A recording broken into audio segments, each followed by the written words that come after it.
바울 사도가 빌보 교회 성도들에게 말하는 이 그리스도의 복음에 합당하게 생활하라고 하는 이 명령은 어제나 오늘이나 대단히 중요한 문제라고 생각합니다. 만일 어떤 사람이 제게 고난을 주어서 오늘날 교회와 또 신자들의 삶에 있어서 가장 중요하고 가장 시급한, 가장 심각한 문제를 하나 꼽으라고 말한다면 저는 서슴없이 바로 이 문제를 꼽을 것입니다. 즉 그리스도의 복음에 합당하게 생활하는 문제. 사실 그것은 우리가 불신자들에게 전도하는 것보다 더 중요하다고도 말할 수 있어요. 신자가 신자답게 행동하는 것, 신자가 신자답게 생활하는 것 훨씬 중요해요. 왜냐하면 이것이 이루어지지 않으면 전도도 이루어질 수 없기 때문에. 그렇죠. 여러분, 세상의 구원과 하나님의 영광이 우리가 신자답게 행동하는 것에 전적으로 달려 있습니다. 목사가 목사답고 집사가 집사답고 또 믿음의 학생들이 또 믿음의 학생답게 가정과 학교에서 생활하는 것. 예수님의 표현대로 한다면 신자가 세상에서 빛으로 또 소금으로 제 역할을 바르게 감당한다면 세상은 변화될 것이고 하나님의 영광은 드러날 것이고 또 우리도 하나님의 축복 가운데 살게 될 것입니다. 그런데 여러분, 사실 우리 신자들은 신자답게 생활할 준비를 갖추지 못한 채 신자가 되죠. 다 갖춘 다음에 신자가 되는 사람은 아무도 없어요. 신자가 된 다음에 신자다운 생활을 할 수 있는 능력을 갖추어가지고, 근데 마치 제가 아버지가 될 준비가 전혀 안 된 상태에서 아버지가 된 것과 상당히 유사하다는 생각이 듭니다. 저는 정말 제대로 준비도 안 된 상태에서 얼떨결에 아버지가 되었고, 그 준비를 계속 이제 아이를 낳고 아이와 함께 생활하는 가운데 아버지가 되어갔다고 하는 것이 더 정확하겠죠.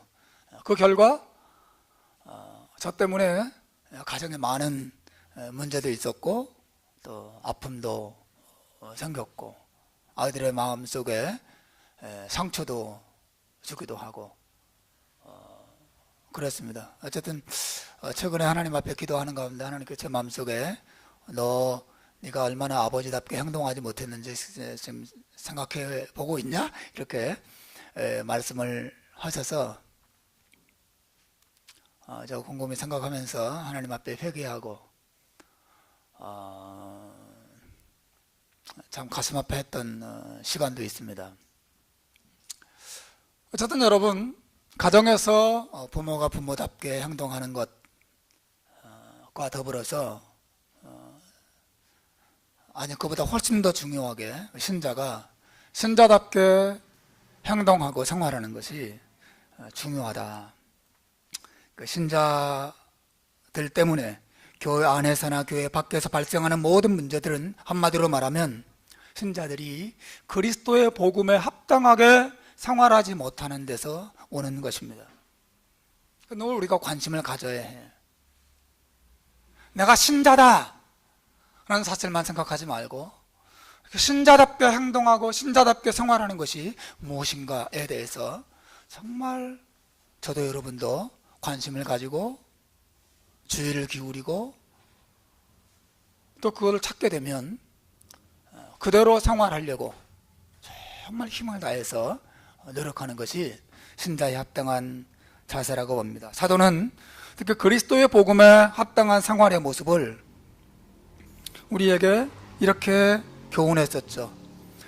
한 마음으로 서서 한 뜻으로 복음의 신앙을 위하여 협력하며 대적하는 자들로 인해서 두려워하지 않는 것이다 그랬어요.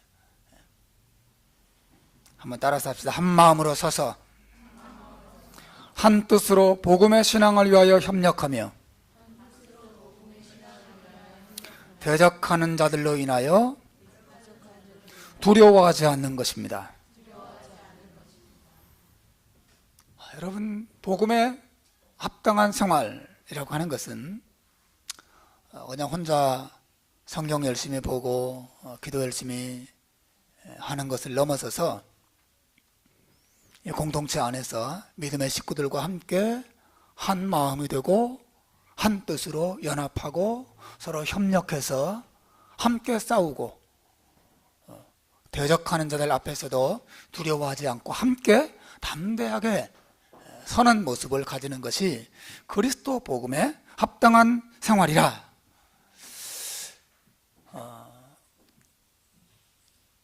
세계에서 가장 큰 스포츠 축제 가운데 월드컵이 있죠. 4년마다 한 번씩 열립니다.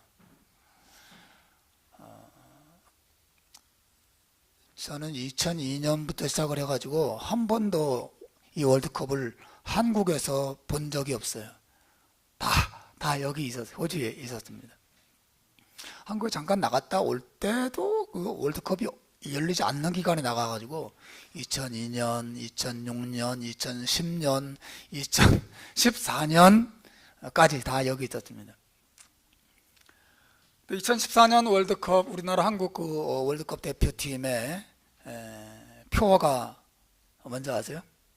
홍명보 감독이 만든 표어인데 원 팀, 원 스피릿, 원 골이었어요. 멋지죠? 비록 16강에 들어가지 못했지만 표어는 멋있었어요. 표어가 아주 마음에 들었습니다. 원 팀, 원 스피릿, 원 골. 저는 그 표어 안에 신자들이 그리스도 복음에 합당한 생활의 원리가 정말 잘 들어있다고 생각합니다. 원 팀, 원 스피릿, 그리고 상대방에게 한 골을 넣어서 이기는 것. 여러분, 사도가 오늘 본문에서 말하는 그리스도 복음에 합당한 생활이라고 하는 것이 바로 그것입니다.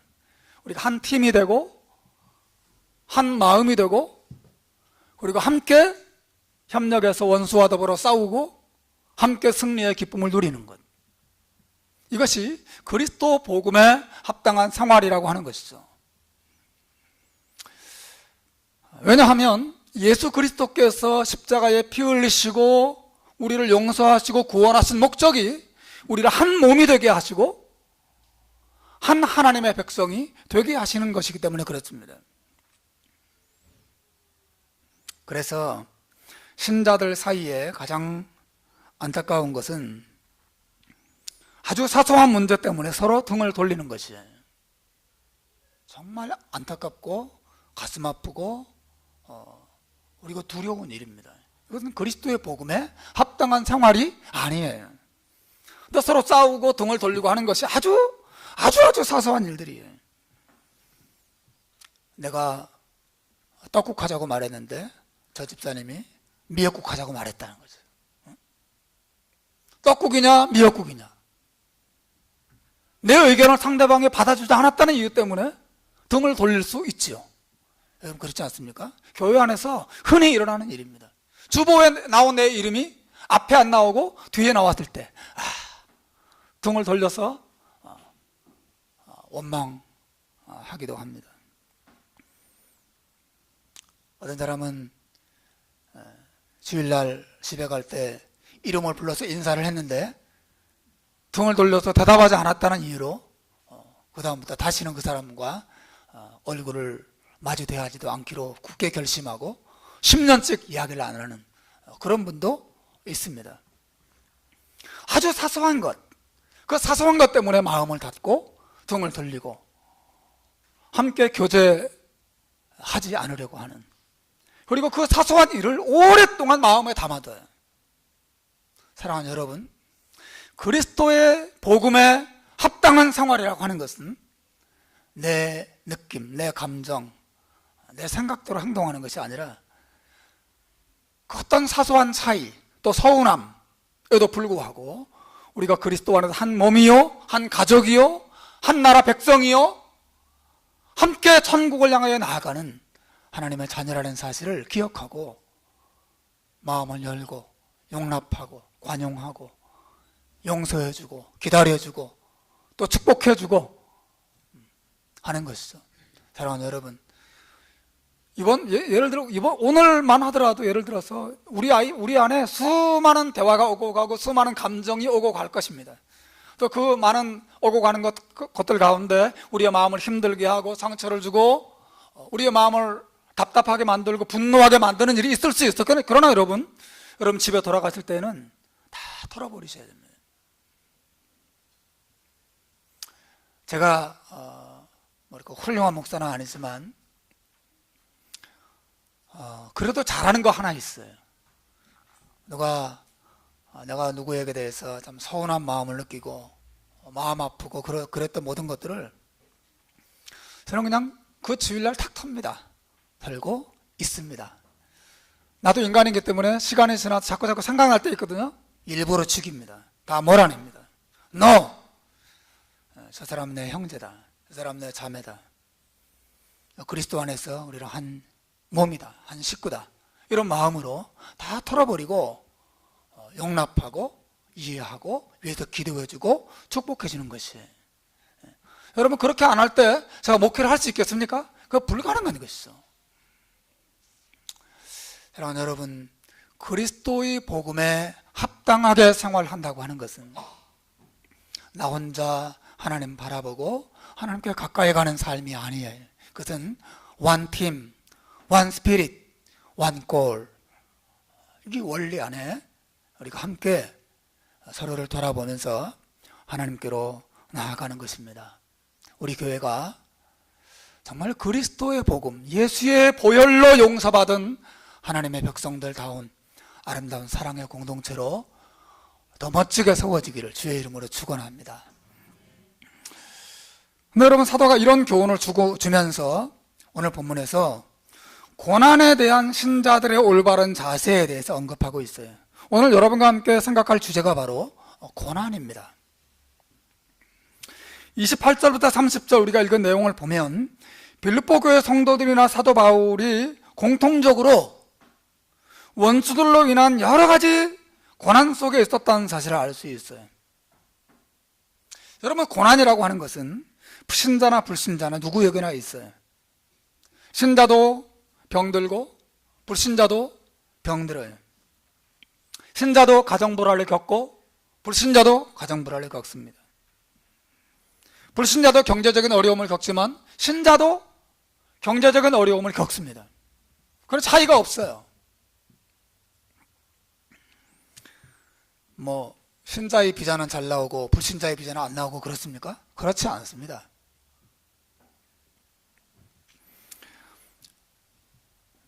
그런데 오늘 본문에서 사도가 말하고 있는 고난은 불신자들에게는 없는 고난입니다.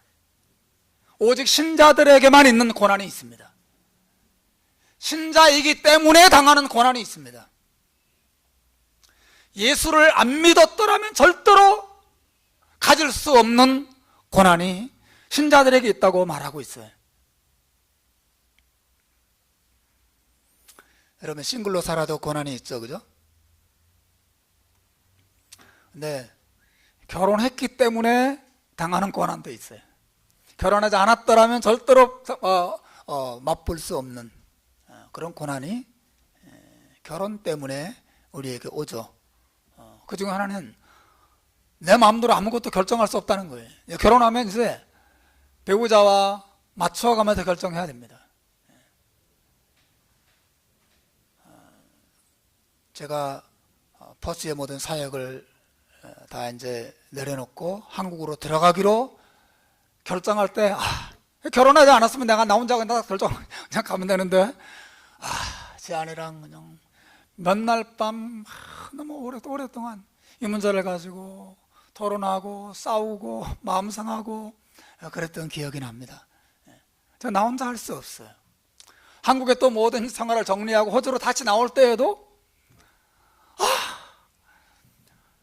정말 제가 싱글이었으면 그냥 탁탁 털고 그냥 내 마음대로 이렇게 움직일 텐데 그렇게 할 수가 없었어요. 또 이야기하고 설득하고 싸우고 막 말도 안 하고 정말 저 고생 많이 했습니다. 이렇게 결혼했기 때문에 당하는 고난이죠. 결혼했기 때문에. 생활비. 여러분 나 혼자 살면 생활비 이렇게 많이 들겠어요? 저는 정말 저는 쉐어하우스 살아야 돼. 방 하나짜리. 나 혼자 살면 들어가서 그냥 방세 조금씩 내고 김치 한 쪼가리 찾아가 밥 이렇게 해서 먹고 살고 뭐 그건 불가능하겠습니까? 결혼했기 때문에 아내도 먹여 살려야죠. 애들 좀 많이 먹습니까? 아주 그냥 차려다 바쳐야죠. 이게 쉽지가 않습니다. 결혼했기 때문에 당하는 고난이 있잖아요. 사랑하는 여러분, 예수를 믿었기 때문에 당하는 고난이 있습니다. 예수님 때문에, 예수님과 결혼했기 때문에, 예수를 안 믿었더라면 내가 이 고난을 당하지 않을 텐데 할 수 있는 고난이 있다는 것이죠.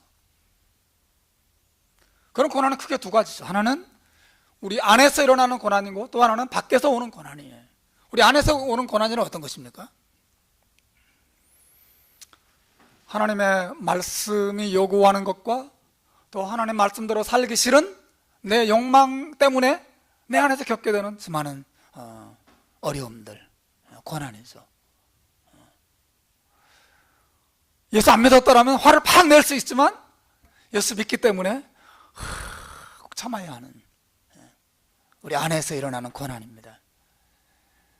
예수를 안 믿었더라면 마음껏 보고 마음껏 듣고 마음껏 즐길 수 있는 일이지만 예수 믿기 때문에 그 모든 것들에 대해서 눈을 감고 귀를 막고 내려놓아야 하는 그런 일들도 있죠. 예수 믿기 때문에 우리 안에서 일어나는 수많은 불편함들, 아픔들, 희생들이 있습니다. 그런데 여러분, 오늘 본문에서 사도가 말하고 있는 그 고난은 우리 안에서 일어나는 고난이 아니라 우리 밖으로부터 오는 고난입니다. 신자이기 때문에, 예수님을 믿기 때문에 밖으로부터 우리에게 오는 고난들이 있습니다. 그래서 뭐예요? 세상 사람들로부터 받는 온갖 조롱들, 멸시들, 핍박들, 손해들, 죽음의 위협들, 예수 믿기 때문에 외부로부터 당하는 죄로부터, 세상으로부터, 그리고 사단으로부터 공격당하는 고난이 여러분 우리 안에 있습니다. 여러분 한번 여러분 안에 어떤 종류의 고난이 있는가 한번 생각해 보십시오. 혹시 예수님을 믿기 때문에 배우자로부터 폭력을 당하는, 폭행을 당하는 그런 분이 안 계세요? 예수 믿기 때문에 배우자로부터 파혼이나 혹은 이혼의 위협과 또 아픔을 겪는 분은 안 계신지 모르겠어요. 직장 생활하는 크리스찬들 같은 경우는 회사에서 이중장부를 만들려고 요구할 때 저는 그리스도인이기 때문에 그렇게 하지 못합니다 라고 말하는 순간 직장에서 승진 대상에서 제외되거나 아니면 회사에서 쫓겨날 위기를 겪을 수도 있죠. 여러분, 가장이 직장을 잃어버린다는 것은 얼마나 큰 것입니까? 수입이 다 중단되는 것입니다. 아이들 학비도 낼 수 없고 쇼핑할 수도 없고 또 각종 세금을 낼 수도 없고 집세를 낼 수도 없고 정말 기가 막힌 상황 속에 떨어질 수 있는 것이죠.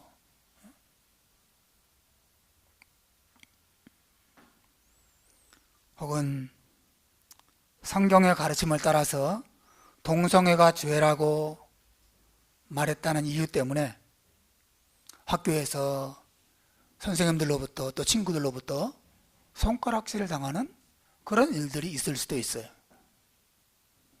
사랑하는 여러분, 예수를 믿기 때문에, 예수님 말씀에 순종하기 때문에, 하나님 뜻대로 살기를 결심했기 때문에 사람들로부터, 세상으로부터 조롱당하고 멸시당하고 경제적인 불이익을 당하고 또 심지어 가족들로부터도 미움의 대상이 될 수 있는 것이 바로 신자의 삶이라고 하는 것입니다. 우리는 그 외에도 수없이 다양한 핍박과 고난, 고통을 세상에서 당하며 살고 있고 앞으로는 더 크고 엄청난 핍박 앞에 우리가 서게 될 것입니다. 반드시 옵니다. 그래서 그리스도를 믿는 신앙이냐 죽음이냐를 놓고 결정해야 될 상황이 우리 앞에 올 것입니다. 신앙이냐 재산 몰수냐를 놓고 결정해야 될 순간이 우리 앞에 올 것입니다. 신앙이냐 가정이냐,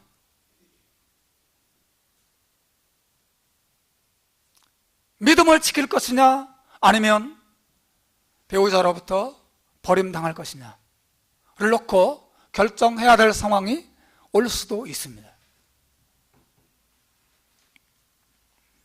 실제로 마태복음 10장 34절로 37절에 보면 예수님 말씀하십니다. 내가 세상에 화평을 주러 온 줄로 생각지 말라.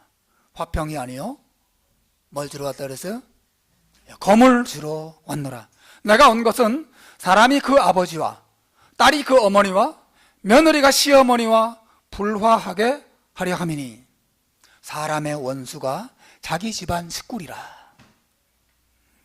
아버지나 어머니를 나보다 더 사랑하는 자는 내게 합당하지 아니하고 아들이나 딸을 나보다 더 사랑하는 자도 내게 합당치 아니하다. 우리 주님이 하신 말씀이에요. 내가 세상에 화평을 주러 온 것이 아니라 검을 주러 왔다. 이 말이 무슨 말이죠? 예수님이 사랑과 평화를 싫어하시고 사랑과 평화를 다 깨부수려고 이 세상에 오셨다는 뜻인가요? 아니죠. 이것도 영적인 의미입니다. 예수를 믿게 되면 싸움이 시작된다고 하는 것이에요. 어떤 싸움? 예수 믿지 않는 가족들과 예수 믿지 않는 이웃들과 예수 믿지 않는 주변 사람들과 더불어서 영적인 싸움이 시작됩니다. 너 예수를 택할래? 나를 택할래? 너 예수를 택할래? 이 집안을 택할래? 너 예수를 택할래? 아니면 직장을 택할래? 둘 중에 하나 결정해 라고 말하는 그런 말을 듣는 결정적인 상황이 우리 앞에 온다고 하는 것이죠. 우리가 예수를 우리의 인생의 가장 최우선위에 두는 순간, 예수님을 최고의 가치에 두고 그분의 뜻을 위해서 살기로 결정하는 순간 수많은 갈등이 우리 가정 안에서, 학교 안에서, 우리 사회 속에서 발생하기 시작하는 것이죠.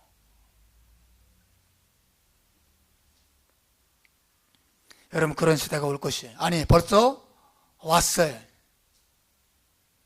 앞으로 더 심해질 것입니다. 인터넷을 보십시오.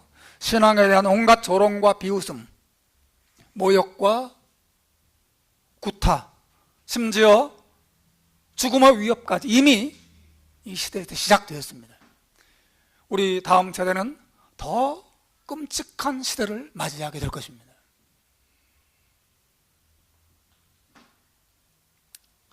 따라서 여러분, 오늘 본문에서 사도가 말하는 그러한 핍박 속에서도 담대함을 가지는 일이 얼마나 중요한 일인가 여러분 생각해 보십시오. 오늘 사도가 본문에서 빌립보서 1장 이 뒷부분에서 말하고 있는 내용이 그거거든요. 그리스도의 복음에 합당하게 생활하라. 어떻게 해요? 너희가 한 마음으로 서서 한 뜻으로 복음에 신앙하려 협력하며 대적하는 자들로 인해서 어떤 일이든지 두려워하지 않는 그런 일을 내가 듣고자 함이라 사도가 말했어요. 그리스도 복음에 합당한 생활이라고 하는 것은 이러한 예수님 때문에 우리에게 주어지는 온갖 핍박과 환난과 고난 앞에서, 손해 앞에서 두려워하지 아니하고 담대하게 서는 것이라고 사도가 말하고 있습니다. 여러분, 이 편지를 쓸 당시 사도 바울은 로마에서 극심한 핍박 아래 빌립보 교회 성도들과 함께 그 핍박을 견디면서 감옥 안에 있었어요. 그들에게 있어서 이 핍박이라고 하는 것도 현실이었고 그 죽음이었습니다. 그들은 자주 로마 법정에 끌려갔습니다. 예수가 주님이냐? 로마 황제가 주님이냐? 누가 왕이냐? 질문을 받았을 때 예수님의 주님이십니다 라고 말하는 순간 그들은 목이 떨어지고 그들은 사자밥이 되고 실제로 모든 것을 잃어버려야 하는 상황 속에 들어갔습니다. 바울은 그런 환경 속에 있는 자신과 그런 환경 속에 있는 이 빌립보 교회 성도들을 향해서 너희들이 그리스도의 복음에 합당하게 생활하라. 너희들이 믿음으로 사랑으로 하나 되어서 그 모든 원수들의 위협과 핍박 앞에서도 두려워하지 않고 담대함을 나타내라고 요구하고 있는 것이 굉장한 요구죠. 굉장한 요구죠. 담대한 요구죠.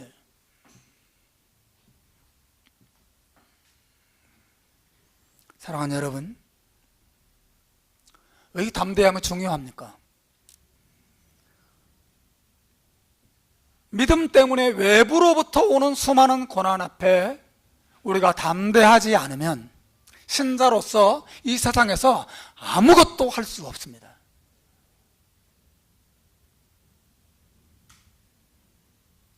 신자로서 아무것도 할 수 없어요. 신자로서 무익한 존재가 되는 것입니다.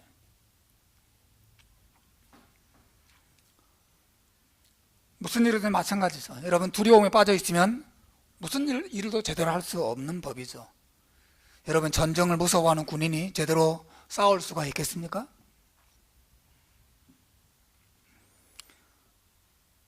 옷에 페인트가 묻을까 봐 두려워하는 사람이 페인팅 기술자가 될 수 있겠어요? 우리 안 집사님 종종 작업복 차림으로 교회 오신 모습을 제가 봤어요. 머리부터 그냥 발끝까지 페인트로 그냥 다 뒤덮인 모습으로 왔어요.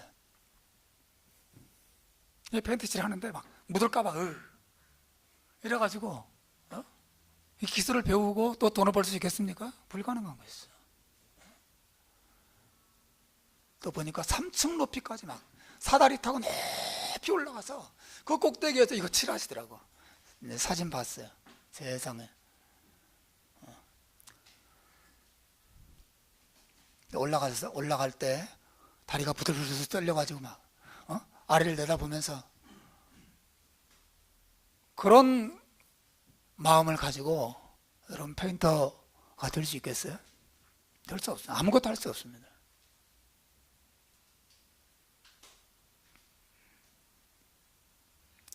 사랑하는 여러분, 이것처럼 믿음으로 살아가는 신자가 세상으로부터 당하는 핍박과 조롱을 두려워해서는 신자로서 제9시를 하면서 살아갈 수가 없어요. 저는 여러분에게 여러분의 가정과 여러분의 학교에서 주변 사람들로부터 당하는 온갖 어려움들, 신앙 때문에 당하는 손해들을 두려워하지 않는 일에 대해서 말하고 있습니다.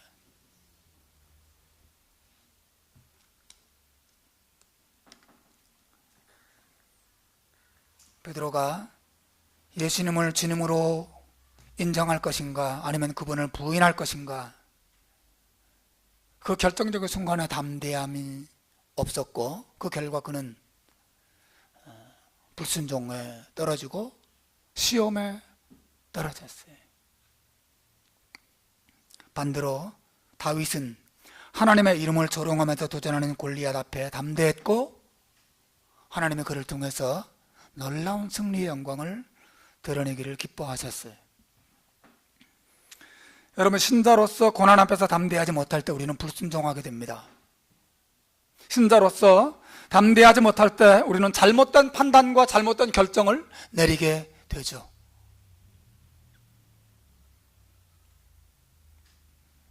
그래서 우리 주님은 요한복음 16장 33절에서 명령하십니다. 세상에서는 너희가 혼란을 당하나 담대하라. 내가 세상을 이겼노라. 우리 주님도 신자들에게 담대할 것을 명령하고 계세요. 자, 그러면 여러분, 어떻게 우리가 이런 외부로부터 오는 수많은 신앙 때문에 경험하게 되는 수많은 고난 앞에서 담대함을 얻을 수 있을까? 여러분, 그 비결이 어디 있을까? 어떻게 우리 담대해질 수 있을까?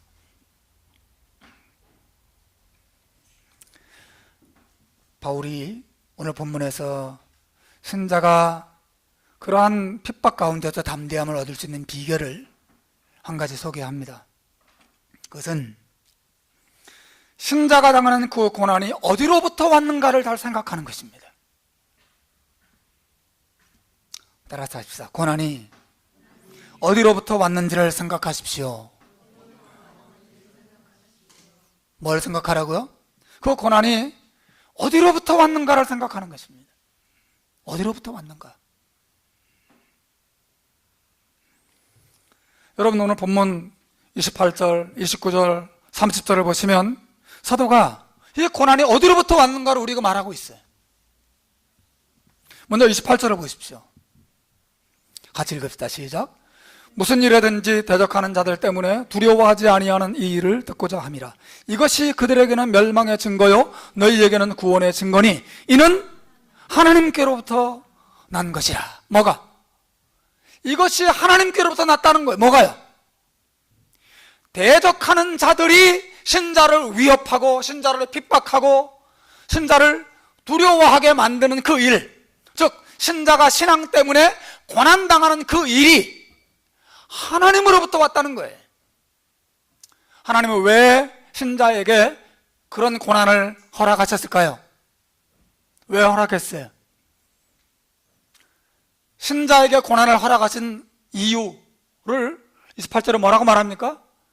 이것이 그들에게는 멸망의 증거요 너희에게는 구원의 증거니, 이렇게 말합니다. 즉 그 고난을 통해서 하나님께서는 자기 백성과 자기 백성이 아닌 사람들을 구별하기를 원하셨던 것이죠.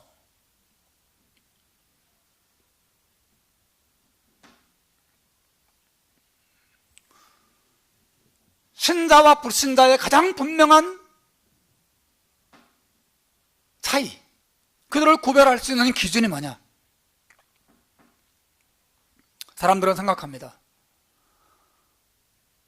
잘 되는 것이 하나님의 자녀의 특징이고, 성공하는 것이 하나님의 자녀의 특징이고, 어려움은 겪지 않고 세상에서 높은 자리에 올라가고 영광을 얻는 것이 하나님의 백성들의 특징이라고, 하나님이 함께하는 사람들의 특징이라고 가르치기도 해. 그러나 여러분, 오늘 바울은 전혀 그렇게 말하고 있지 않습니다. 이것이 하나님께로부터 났다는 거예요. 하나님의 백성들이 이 세상을 살아가면서 복음 때문에 고난당하는 것, 예수님 때문에 고난당하는 것, 이것이야말로 신자와 불신자를 나눌 수 있는 가장 뚜렷한 기준이라고 말씀하고 있어요. 내가 하나님의 백성 된 증거가 뭐냐? 내가 예수를 제대로 믿는다는 것을 보여주는 증거가 뭐냐? 하나님이 정말 나와 함께 하시고 내 인생을 붙잡고 있다는 증거가 무엇이냐? 그 예수님 때문에, 복음 때문에 고난당하는 것. 하나님이 이것을 통해서 우리를 훈련시키시고 우리를 세상 사람과 구별하기를 기뻐하셨다, 그렇게 말하고 있습니다. 29절에서 사도는 또 다른 이야기를 하고 있어요. 29절 한번 읽어봅시다. 시작. 그리스도를 위하여 너희에게 은혜를 주신 것은 다만 그를 믿을 뿐만 아니라 또한 그를 위하여 고난도 받게 하려 하심이라. 여러분, 오늘 사도가 29절에서는 하나님께서 우리에게 고난을 주셨다 그랬죠. 예? 그죠? 하나님이 고난을 우리에게 주셨는데, 이 고난은 하나님께서 신자들에게 주신 두 가지 중요한 은혜 중에 하나라는 거예요. 하나님의 신자들에게 은혜를 주셨어요. 첫 번째는 어떤 은혜를 주셨어요? 예수 이름을 믿고 구원받는 은혜입니다. 또 두 번째 하나님이 주신 은혜가 있어요. 뭐예요? 그분을 위해서 고난받는 은혜예요.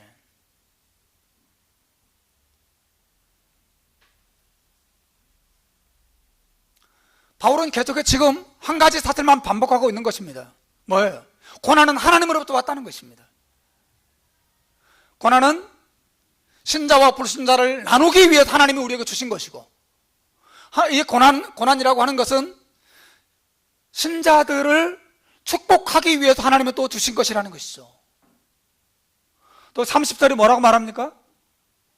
우리 같이 읽읍시다. 시작. 너희에게도 그와 같은 싸움이 있으니 너희가 내 안에서 본 바요 잊어도 내 안에서 듣는 바니라. 예외가 있다는 거예요? 없다는 거예요? 예외가 없다는 거죠. 바울도 그런 고난 속에 있었고, 빌립보 교회 성도들도 그런 고난 속에 있었습니다. 예수님도 그 고난 속에 살아가셨고, 모든 참된 하나님의 백성들은 고난 속에서 세상으로부터 조롱당하면서, 세상으로부터 멸치를 당하면서, 세상으로부터 모든 소중하고 고귀한 것들을 빼앗기면서까지 고난받으면서 살았다는 거예요. 하나님이 자기 백성들에게 고난을 허락하셨다는 것이죠.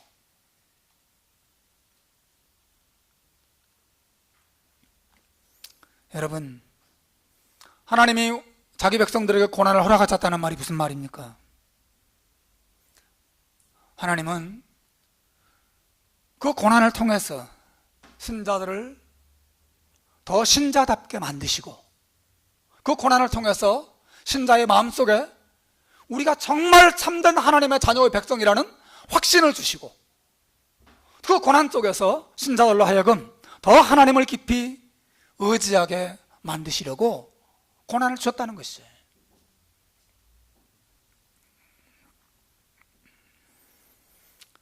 여러분, 바울 사도가 왜 이 고난이 하나님으로부터 온 은혜라고 말했을까요?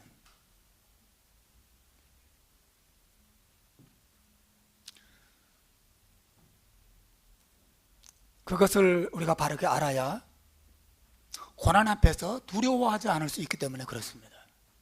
여러분, 고난을 이길 수 있는 힘이 어디로부터 옵니까? 이 고난이 하나님으로부터 왔고, 이 고난을 다스리시는 분이 하나님이시고, 이 고난 속에서 자기 백성들을 붙잡고 있는 분이 하나님이라는 사실을 바라볼 때, 또 이 고난이 나에게 축복이 된다는 사실을 바라볼 때, 비로소 우리는 담대함을 얻을 수 있는 것이에요. 여러분이 예수 믿는 것 때문에 고난 당하십니까? 예수 믿는 것 때문에 경제적인 어려움을 겪고 있습니까? 예수 믿는 것 때문에 이 세상에서 온갖 손해를 받고 있으세요? 여러분, 두려워하지 마십시오. 왜냐하면 그 고난 속에 하나님이 함께 하시기 때문에 그렇습니다. 하나님이 함께 하십니다. 이 고난은 하나님으로부터 온 것이에요. 그 고난을 하나님이 다스리고 있어요. 하나님은 자기 백성들을 고난 속에 절대로 그냥 버려두지 않습니다. 사도 바울이나 빌립보 교회 성도들이나 그들이 예수 믿는 것 때문에 감옥에 갇히고, 예수 믿는 것 때문에 모든 것을 잃어버리고 죽임을 당하는 그 순간에도 하나님은 그들과 함께 하셨습니다. 그들의 고난을 이길 수 있었던 힘은 그들 자신에게서 나오는 것이 아니었어요. 어디로부터 나오는 것입니까? 하나님으로부터 나왔습니다. 하나님이 그들의 힘이 되셨어요. 여러분도 IS 동영상 한두 개는 다 보셨죠? 그 무지막지한 놈들이 예수 믿는다는 이유로 우리의 사랑하는 형제 자매들을 목 베어 죽이고 총 쏴서 죽이고, 끔찍한 살육을 저질렀습니다. 여러분, 총뿌리가 정말, 예? 총뿌리가 우리에게 겨눠지고 칼이 우리의 목에 놓여졌을 때 어떻게 할까? 너 기독교를 버리고 이슬람으로 개종하면 살려줄게 라고 말할 때 우리가 어떻게 할 것인가? 우리가 그것을 이길 수 있을까? 사랑하는 여러분, 우린 다 약해요. 어떤 면에서, 그죠?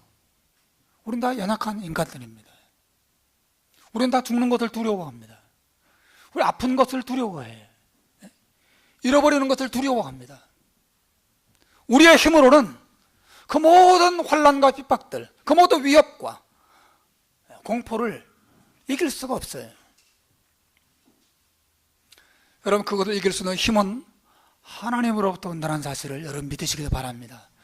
우리에게 그런 위협이 다가온다 하더라도 하나님께서는 자기 백성들의 심령 속에 은혜를 부으시고 믿음을 주셔서 그걸 넉넉하게 이길 수 있는 힘을 공급해 주셔서 순교도 불사할 수 있도록 우리를 붙잡으시고 우리에게 용기를 불어넣어 주실 것입니다.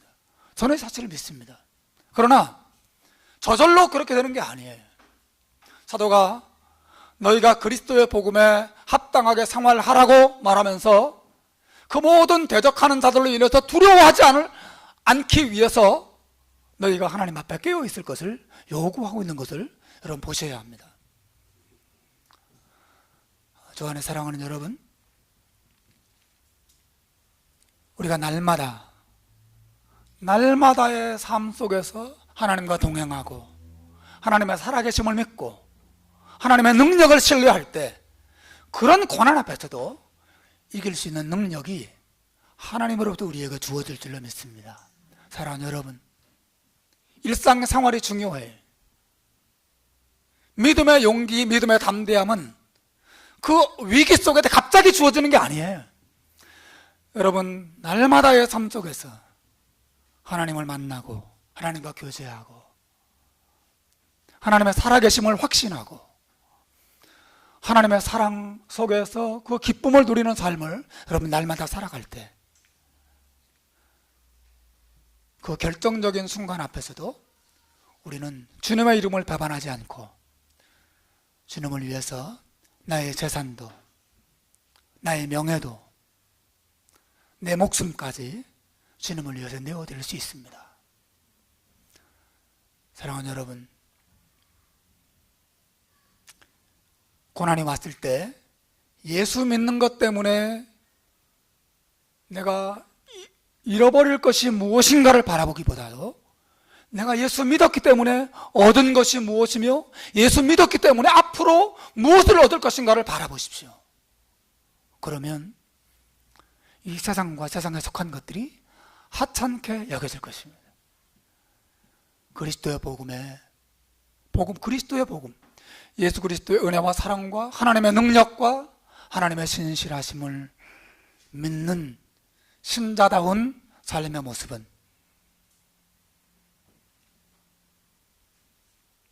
우리가 한 마음으로 서서 복음의 신앙을 위해서 함께 한 뜻으로 협력하고 어떤 시련과 환난 속에서든지 우리가 두려워하지 아니하고 믿음으로 다 함대하게 서서 주님 오실 때까지 이 믿음의 길을 함께 걸어가는 모습일 줄로 믿습니다. 그런 놀라운 은혜가 저와 여러분의 이 공동체 안에 삶 속에 있기를 주의 이름으로 축원합니다. 기도하겠습니다.